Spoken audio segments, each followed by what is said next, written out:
Vassy, we would like to know, how do you get started in the EDM music industry?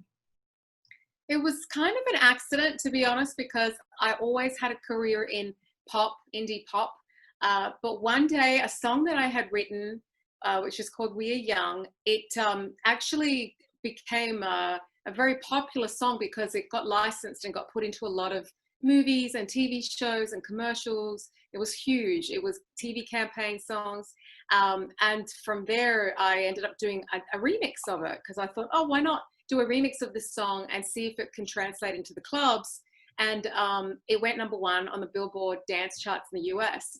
And that was my very first opening into the dance space. Well, about a year after that, I had written another song called Bad, and it got into got into the hands of David Guetta. And then Atlantic Records reached out to me, and then they said, you know, we'd really love to do this song with you, blah, blah, blah, blah. And then when the song came out with David Guetta, that really was the beginning of my launching pad into the EDM space. I mean, pretty much that record broke me. And then from there on, I just developed such a loyal fan base in the EDM dance space. So it just became, it made sense for me to continue my career path and my journey in that space. That's how I started. That's how I got my start in it. And what was like your main drive for you to keep pushing to achieve success in such a male DJ music environment industry? Because you were surrounded by male, basically. There's not a lot of women DJs in the industry. It is a very, it's a boys' club, absolutely, 1000%.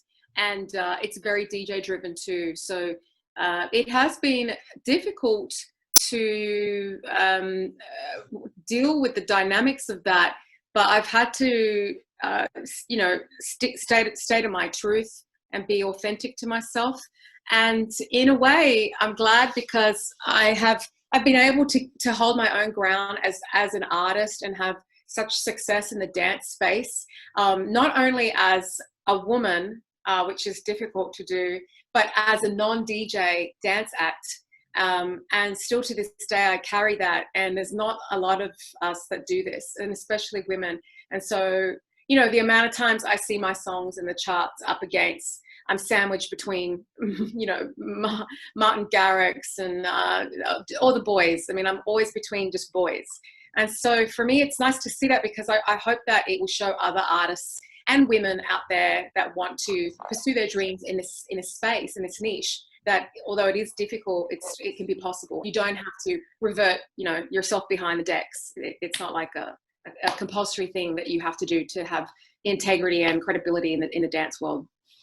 So it's just basically sticking to yourself, to your own God, and what you're feeling, right? In the industry, just being true to yourself. Yeah, being true to yourself, but also saying no to a lot of things, making strategic decisions about stuff so that you can protect your brand as an artist. And so I've had to do that. So potentially I may have shut some doors, missed out on some money on things, but at least at the end of the day, I still get to be myself and who I want to be and why I did music in the first place.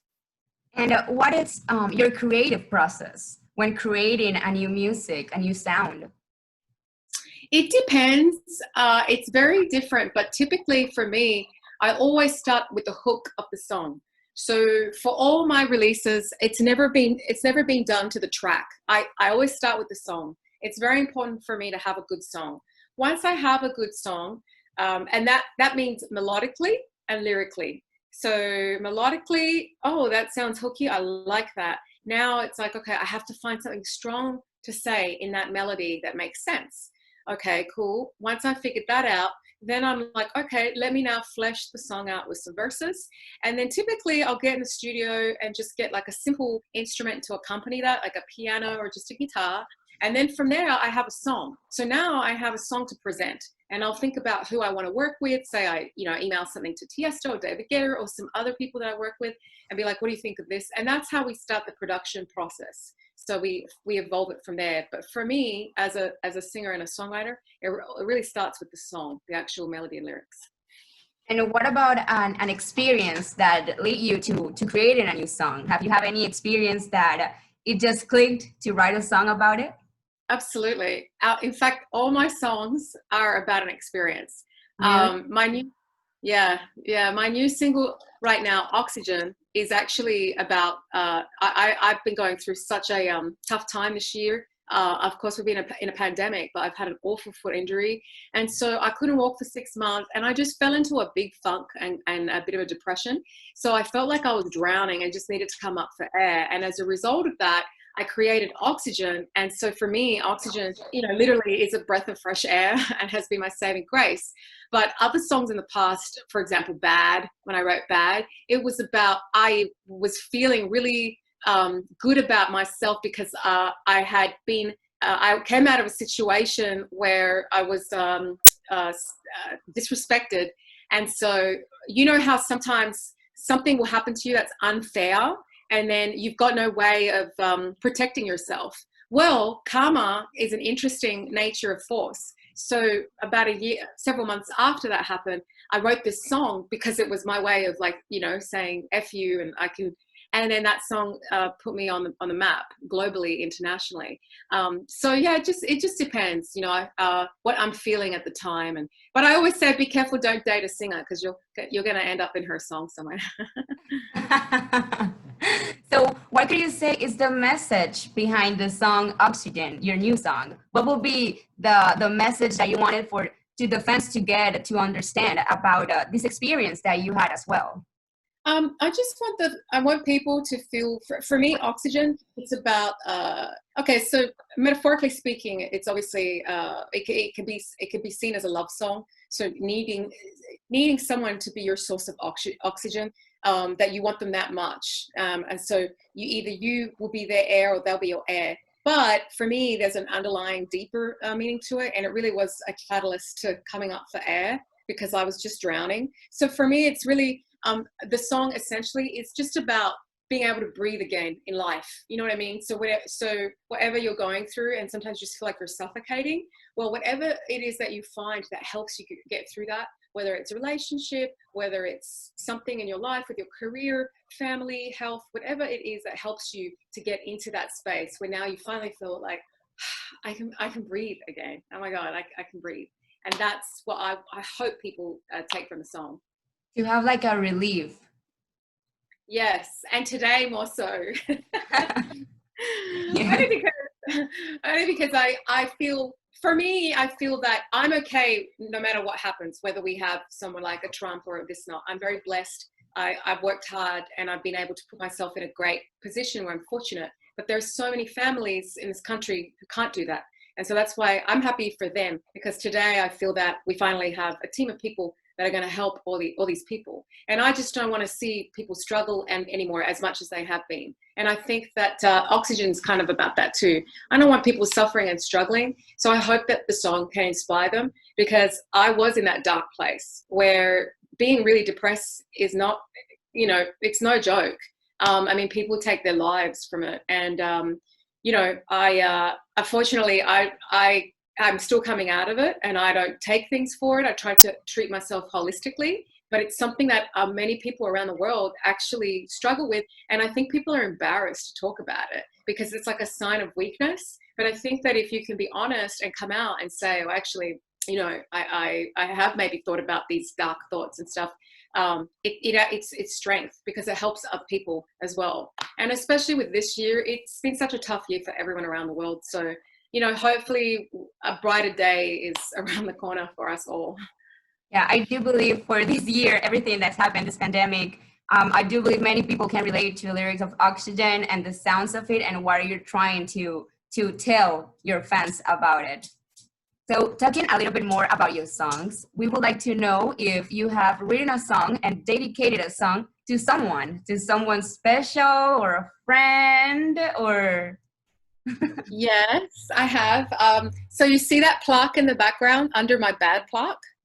So the Bad one, that's for my song with Guetta that went platinum 17 times around the world. And then the one underneath is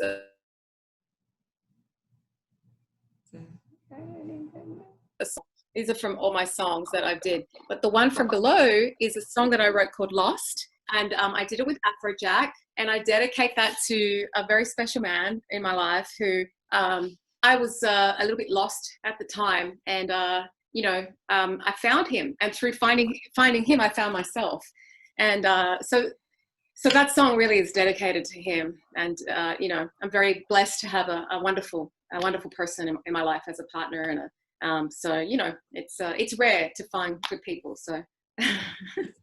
How do you balance your musical career and your personal life, your personal love life? How do you balance all of that? Much better now. In the past I didn't, but I think it also, you have to pick the right partner, because if, as a woman in the business, first of all, I'm in a real male dominated business. And so when I go on tour and shows, I'm, for example, you know, there was a year where I was back to back doing shows with Tiësto. And I was doing the biggest music festivals around the world with Tiësto, and then with Showtech, and I did shows with Afrojack, Ultra, and Tomorrowland, and these are all guys. And so if you don't have, as a woman in my personal life, when I'm in my work environment, you know, I'm the artist, I'm VASSY, you know, I know how to get down with the boys, I'm a homie, I'm a boss in my work life. But in my personal life, I'm still a woman. I'm very feminine. I'm a girl, you know, and I want a strong man. But if you don't have the right person that trusts you and lets you be you and do what you need to do, knowing that you're going to come home and, you know, you're going to be loyal to them, it can be extremely problematic. And as women, I think sometimes, you know, we want to please our men, and we want to make sure everyone's happy. And as a result of that, you compromise your work. And that happened to me. And I'll never allow that to happen again. So I learned through, you know, going through a situation like that, so I try to balance it now by being with someone who's not in the business and that doesn't care. You know what I mean? He's like, what, VASSY? What, who? Oh, okay. But he's still proud of me, but proud of me for just being really me. So that's how I keep them separate, those worlds. Okay.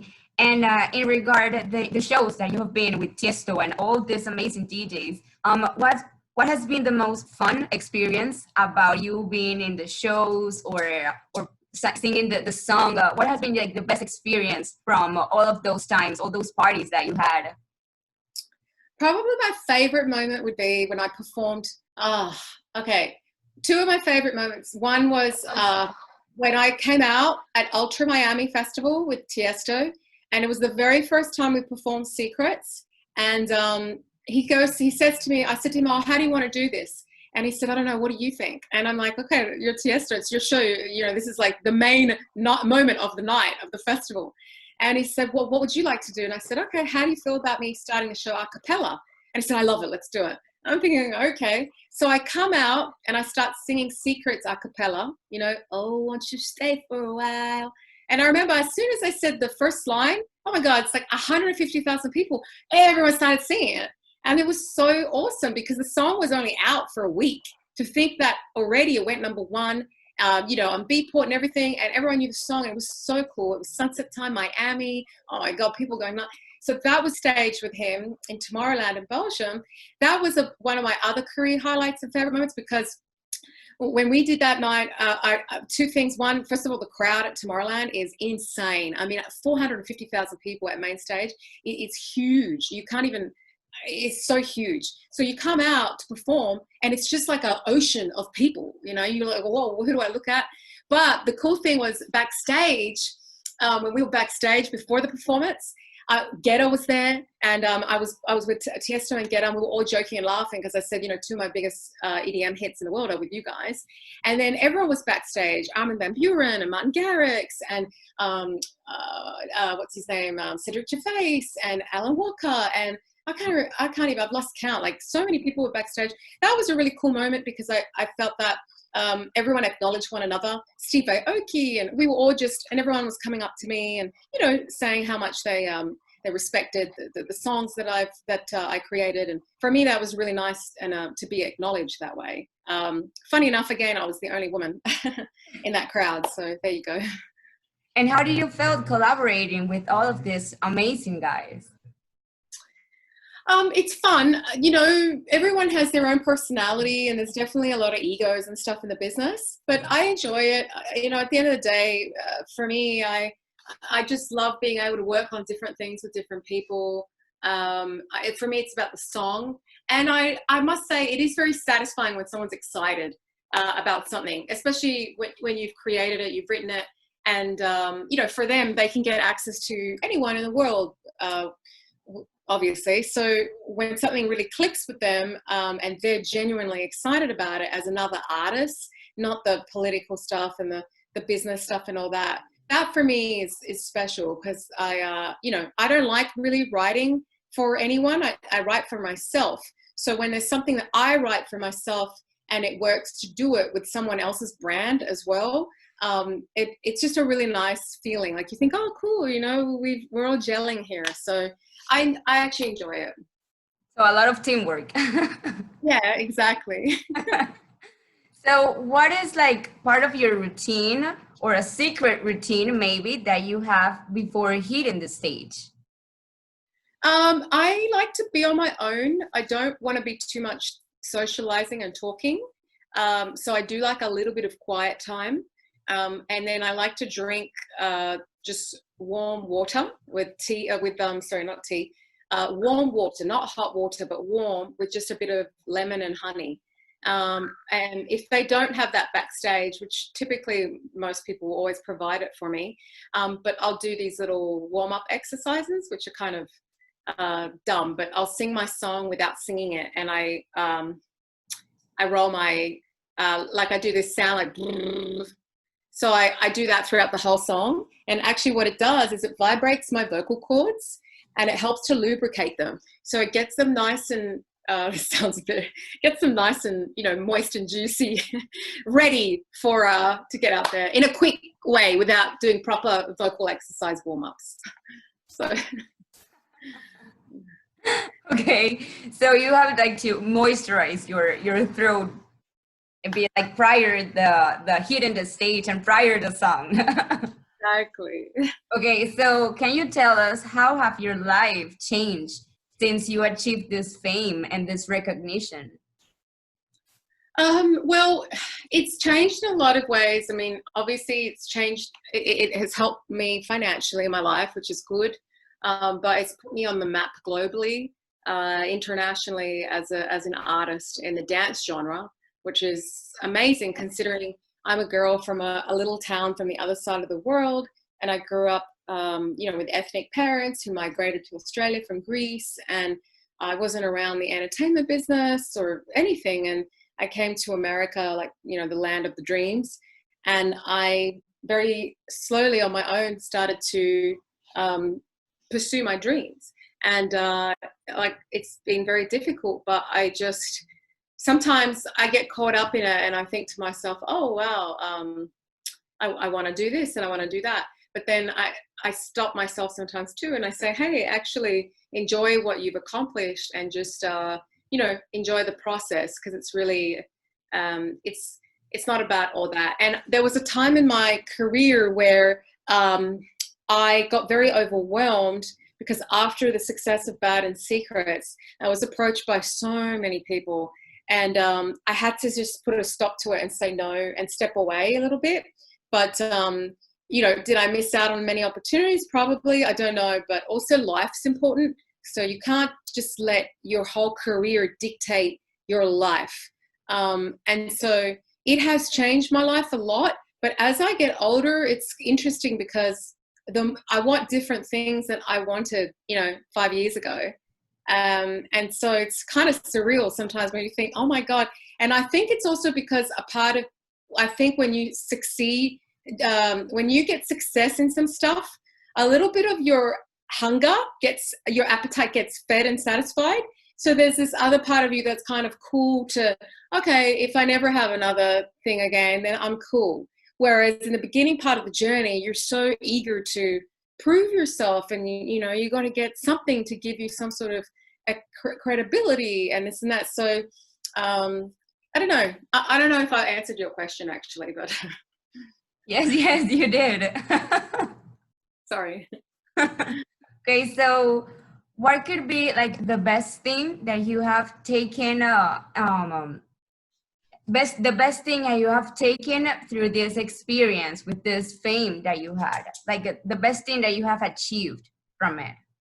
I would say for me, the best thing I've learned is that rejections are redirections.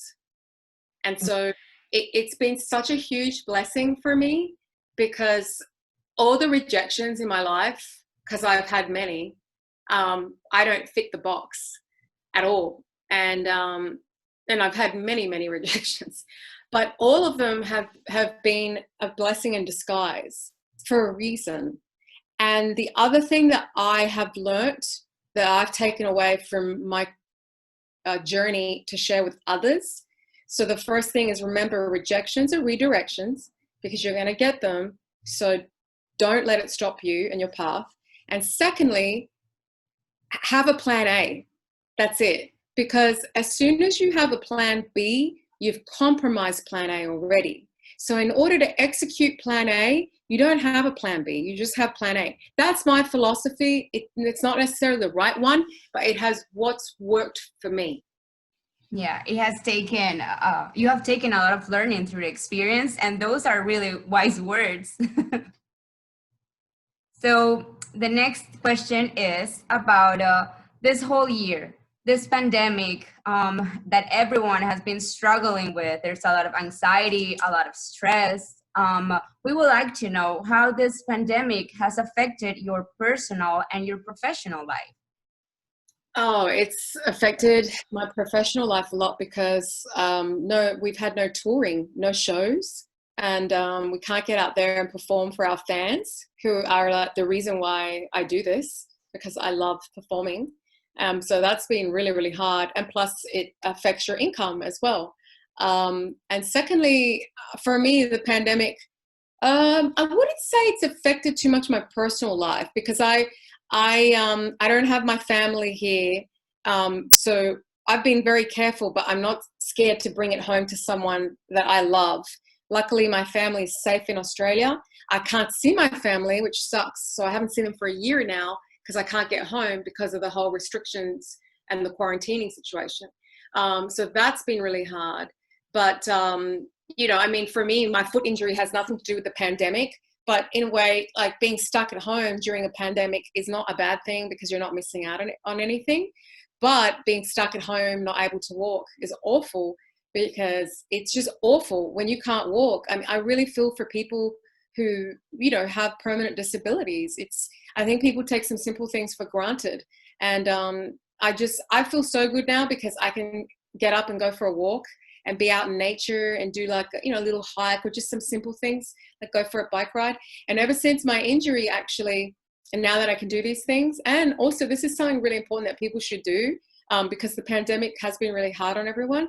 Just get outside every day in nature, wherever you are. Just get outside and go for walks in the woods, in the forest, in the park. Just get out in the nature. It is so healing for the mind, the soul, and the body. It really, really helps. So I encourage people to do that.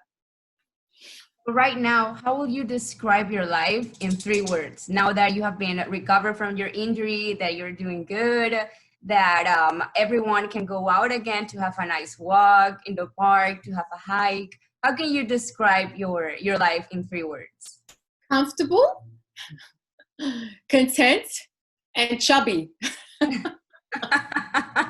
Because I put on weight when I was in my, you know, I couldn't walk and everything. But so anyway, now I've actually, I just hired a trainer. My friend actually is a trainer. And now we're going to start training now that I can do stuff. So I'm like, you got to help me get back in shape. Okay, so what has been like the best advice someone have ever told you?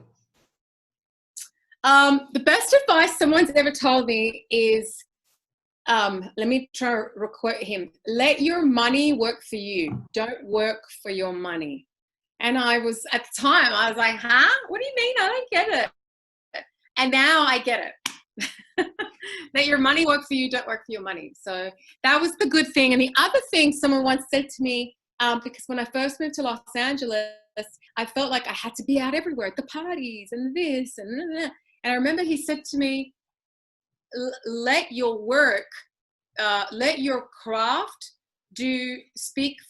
let your craft, basically these weren't his words exactly, but he said, you don't need to be out there doing that stuff. You need to be in the studio creating stuff, making the things that are going to give you the freedom to, you know what I mean? And so I remember thinking that, and I was like, oh, okay. And, but I'm like, you know, you have to network. No, isn't that the whole point? And he's like, not necessarily. You could be wasting your time out there. So I don't know. I thought that was good at the time. I needed it because it made me focus to just kind of go under the radar and make a whole bunch of stuff, which I did. And still to this day, a lot of that content that I created when I disappeared is the reason I can still pay my bills. And that is important. And it's stuff that I'm proud of as well, not just to survive off. So Yes, now, of course, I want to go out and party and I can't because there are none. Hello. I want to party. Hopefully we can all have parties soon. Hopefully. Okay, so talking about more about your career and music, what plans do you have in a near future with your music and your career? Can you give us a sneak peek? Yes. So the new single is out right now, Oxygen, and I don't want to jinx it, but already we've had several dance stations across the country that are adding it next week. So I'm excited about that. Yay. And so I want a #1 with this song. It really would mean a lot to me. So for now, my goal really is to get a #1 for this song because I'm so proud of this song. But of course, I would love, I think right now we've got to get through this pandemic so things can open up. And I want to get out there and just connect with fans. I mean, I don't care where it is. Like if my booking agent called me and Javier goes to me, Vassy, I want you to fly. We're going to fly you to Texas to sing for 10 people. I'm like, yay! Just send me. I don't even want to get paid. Let's do this. You know? Just being like a free bird and just going and enjoying the experience, enjoying singing and having that connection with fans. You can take me as well, Javi. I know. I don't care anymore. This is actually a fantastic opportunity for, you know, promoters and that because we're like, just take us. Okay, thank you, Vassy. Now, lastly, we would like to ask you and to share a message with everyone here in Panama and to our readers. What would you like to say to us? That I can't wait to come to Panama because I actually haven't been there yet. I haven't performed in Panama yet, and I would really love to come. I'd love to come and see the country and connect with you guys. But for now, you guys can find me on Instagram, or my Twitter, but Instagram. And follow me and direct message me and let me engage with you guys however I can. And if there's anything I can do for you guys, please let me know. And I appreciate the support so much. Thank you so much for those words. We really appreciate it. And I really believe that our fans and our readers will appreciate it as well. Thank you for having this interview, Vassy. Thank you so much, you guys. Thank you. Los quiero, Panama. Los quiero, Panama. Mi nombre es Vassy. Gracias.